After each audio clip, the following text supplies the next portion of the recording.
하나님을 아는 지식을 삶으로 살아낼 때 영적인 성장을 경험합니다. Living out the knowledge of God leads to spiritual growth. 36절에 여호와께서 너를 교훈하시려고 하늘에서부터 그의 음성을 내게 듣게 하시며 땅에서는 그의 큰 불을 내게 보이시고 내가 불 가운데서 나오는 그의 말씀을 듣게 하셨느니라.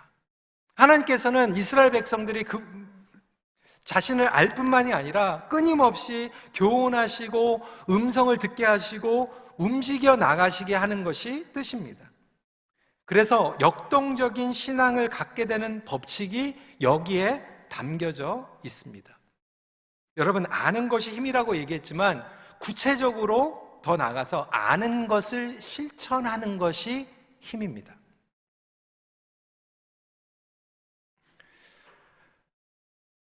내가 영적으로 지금 플래토 되어 있는 경우가 있어요. 어떤 분들은 심지어는 영적으로 후퇴하고 있습니다. 여러분, 영적으로 플래토 되어 있는 이유는 간단합니다. 여러분들이 하나님을 알고 있는 만큼 살아가고 있지 않기 때문에 플래토 되어 있는 거예요. 완벽한 신앙의 삶을 얘기하는 게 아니에요. 하나님을 다 알 수 없다고 말씀드렸어요. 조금씩 알아가는 거예요. 하지만 우리의 신앙은 그 조금 알고 있는 것을 프랙티스 해볼 때 그것을 통해서 때로는 순종과 열매를 맛보기도 하고 때로는 실패와 낙심을 얻기도 하지만 그것을 통해서 우리는 영적인 성장을 끊임없이 경험하게 됩니다. 그리고 살아봤을 때 그 미닝이 다르게 느껴집니다. 예전에도 말씀을 드렸지만 제 아내가 학교에서 가르쳐요. 상담학을 가르치고 있는데 이 다르다라는 거예요. 학생들이 모여 있는데 학생들이 다 다른 거예요. 어떤 학생들은 이제 대학교 졸업하자마자 이제 갓 들어온 학생들인 거예요. 그러니까 상담을 배우는데 이론적으로 배우는 거죠. 근데 상대적으로 어떤 학생들은 40대, 50대 돼가지고 인생에 막 그냥 맛도 보고 고통도 당하고 그러면서 이제 상담을 공부하러 온 사람들은 똑같은 내용을 가리키는데도 이것을 소화하는 게 다른 거예요. 이론적으로 배우는 사람하고 산전수전 겪은 사람하고 다른 거예요. 제가 예전에 선교학을 배울 때도 마찬가지였습니다. 20대 초반에 대학교 졸업하자 와가지고 장래 선교사 이래가지고 선교학 101을 배웁니다. 그런데 선교학을 101 배우면서 20대 초반이 배우는 거하고요, 아프리카에서 10년, 20년 선교 생활을 하다가 오신 선교사님이 배우는 거하고 차원이 달라요.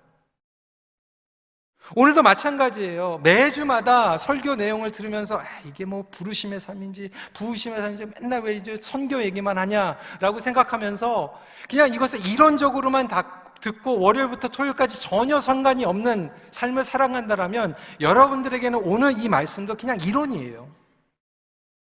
하지만 때로는 실패하는 것 같지만 월요일부터 토요일까지 내가 아는 만큼이라도 조금이라도 실천을 해보려고 몸부림치고 씨름하는 성도들은 이 말씀이 하나하나 떨어지는 마다 그 의미가 달라지는 거예요.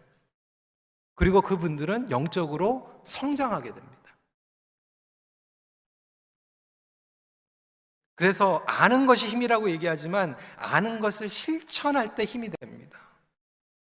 내가 왜 평생 동안 예배를 드리고 평생 동안 설교를 들으면서 이론적으로는 다 들었지만 왜 이것이 나에게 능력이 안 되고 힘이 안 되고 나는 진보하지 못하는가, 전진하지 못하는가, 스탑되어 있는가, 플래터 되어 있는가, 그 이유를 오늘 성령님께서 여러분들에게 알려주시기를 간절히 바랍니다. 하나님께서는 이스라엘 백성들에게 조금 알고 있는 것, 여러분 아브라함이 그렇지 않았습니까? 모세가 그렇지 않았습니까? 아브라함이 퍼펙트하게 하나님 알았으니까 아니에요. 하지만 그 조금 알고 있는 하나님을 따라가다 보니까 한 발자국 따라가다 보니까 하나님을 더 깊게 깨닫게 되고 두 발자국 가다 보니까 또 하나님을 깊게 깨닫게 돼서 세 발자국, 네 발자국, 다섯 발자국, 10년, 20년 살아가다 보니까 하나님을 더 크게 알고 더 깊게 알아간 거 아닙니까? 모세도 마찬가지였어요. 모세가 하나님을 그렇게 잘 알았습니까? 아니에요. 시내산에서 하나님께서 부르셨을 때 낮은 자존감 가운데에서 하나님 저는 못합니다. 전 못하겠습니다. 제 형을 보내세요 라고 그렇게 얘기하지만 모세가 했던 것은 그냥 한 발자국 간 거예요. 하지만 하나님께서 모세에게 약속하셨죠. 모세야, 내가 너를 통하여서 나의 백성들을 여기까지 데리고 오겠다. 그리고 결국 하나님께서 이스라엘 백성들을 시내산까지 싣고 데리고 오셨잖아요.